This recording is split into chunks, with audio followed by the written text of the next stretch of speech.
नमस्कार, Priya's kitchen with unique स्टाईलमध्ये तुमचे पुन्हा एकदा स्वागत आहे. चला तर आज आपण पाहणार आहोत माझ्या पद्धतीने वांग मसाला कसं करायचं ते. वेळ न घालवता आपण व्हिडिओला सुरुवात करू.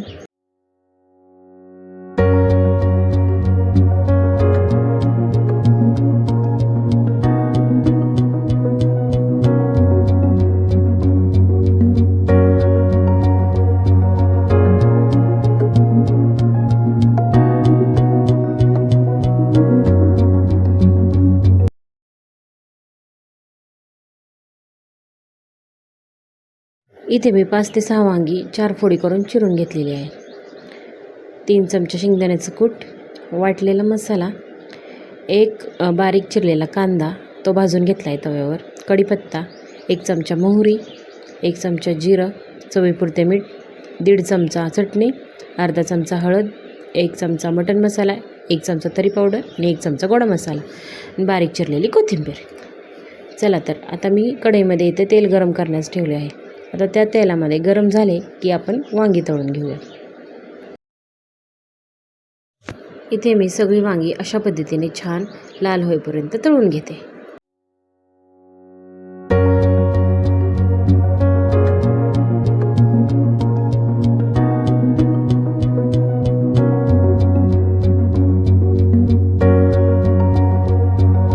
हे पहा, अशा पद्धतीने मी ते सगळी वांगी तळून घेतली आहेत. आता ही काढून गार करून घेते.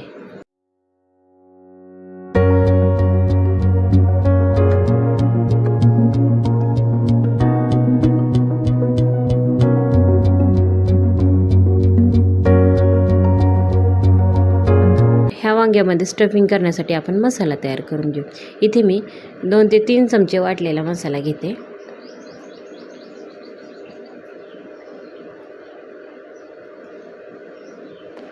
तीन चमचे, ह्या चमच्याने मोजून 3 चमचे शेंगदाण्याचा कूट,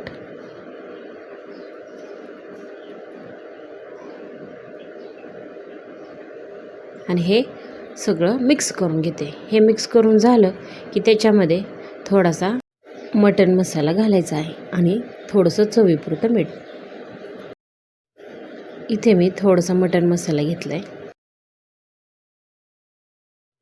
बारीक चिरलेली कोथिंबीर आणि चवीपुरतं मीठ घालून घेते आणि पुन्हा एकदा हे सर्व मिक्स करून घेते. आता हे चांगलं मिक्स करून झालं की हे स्टफिंग वांग्यामध्ये एक एक वांगं करून त्याच्यामध्ये भरून घेत आहे. हे पहा, अशा पद्धतीने मी प्रत्येक वांग्यात हे स्टफिंग भरून घेते.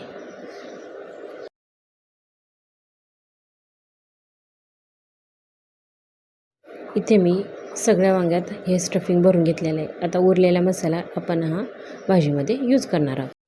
इथे गॅसवर कढईमध्ये तेल गरम करण्यासाठी ठेवलं होतं. इथे मी 3 चमचे तेल घेतलं आहे. आता त्याच्यामध्ये मी हे मोहरी घालून घेते. मोहरी चांगली तडडली की त्याच्यामध्ये जिरं घालायचं आहे. जिरं चांगलं तडडून झालं की त्याच्यामध्ये कढीपत्त्याची पाने घेऊन चांगलं परतून घ्यायचं आहे.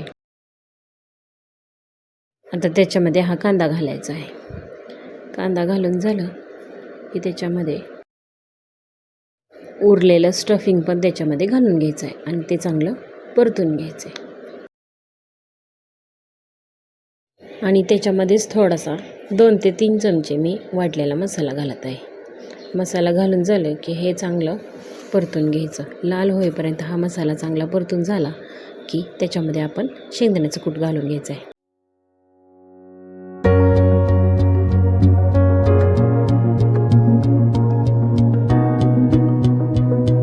छान असा हा मसाला परतून झाला आहे. आता इथे मी उरलेला शेंगदाण्याचा कूट घालून घेते आणि हा सर्व मसाला पुन्हा एकदा चांगला परतून घेते.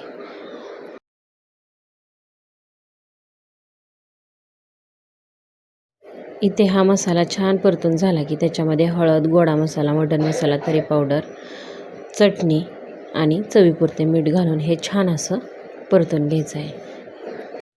हे सर्व तेल सुटेपर्यंत चांगलं 1-1.5 मिनिट परतून घ्यायचं. तेल सुटेपर्यंत चांगलं परतायचं, कारण त्यामुळे मसालाही कच्चा लागत नाही आणि त्याची चवही छान येते. आता मी इथे बारीक चिरलेली कोथिंबीर पण थोडीशी घालत आहे, थोडीशी शिल्लक ठेवत आहे गार्निशिंगसाठी. आता हा मसाला अशा पद्धतीने छान परतलेला आहे. त्याच्यामध्ये मी थोडंसं कोमट पाणी घालून छान एकदा परतून घेते. छान असं हलवून परतून घ्यायचं आहे.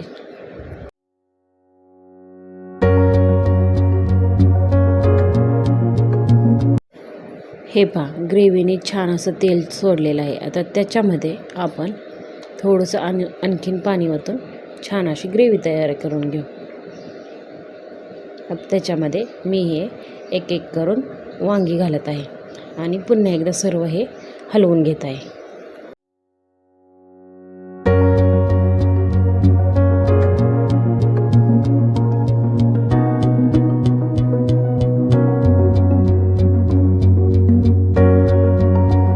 हे पहा, अशा पद्धतीने मी सर्व हे एकत्र करून हलवून घेतलं आहे. हे पाहू शकता, भाजीला छान उकळी पण आलेली आहे. भाजीने छान तेलही सोडलेलं आहे. आता तुम्हाला हवं असेल तर त्याच्यामध्ये थोडंसं पाणी घालू शकता. तुमच्या कन्सिस्टन्सीनुसार तुम्हाला पातळ हवं असेल तर पातळ, घट्ट हवे असेल तर घट्ट. 2 ते 3 मिनिट इथे मी झाकण ठेवून असं छानपैकी गॅस कमी करून वाफलून घेते. 2 ते 3 मिनिटानंतर हे पहा, किती छान अप्रतिम दिसत आहे भाजी. भाजीने तेल पण सोडलेलं आहे. आता तुम्ही टेस्ट करून पण पाहू शकता. मीठ कमी असेल तर मीठ घालू शकता. आता हे आपण एका बाउलमध्ये काढून घेऊ. ही भाजी खूप टेस्टेड लागते, चविष्ट लागते. तुम्ही नक्की ट्राय करून पहा, तुम्हाला नक्की आवडेल. अजूनही तुम्ही माझ्या चॅनलला सबस्क्राईब केलं नसेल तर सबस्क्राईब करा, लाईक करा, शेअर करा, कमेंट करा आणि सोबत ही बेल आयकॉन प्रेस करायला विसरू नका. आजचा हा आपला व्हिडिओ तुम्हाला कसा वाटला हे तुम्ही कमेंट बॉक्समध्ये कमेंट करून नक्की सांगा. चला तर पुन्हा भेटू अशाच एका नव्या रेसिपीमध्ये. तोपर्यंत बाय, टेक केअर.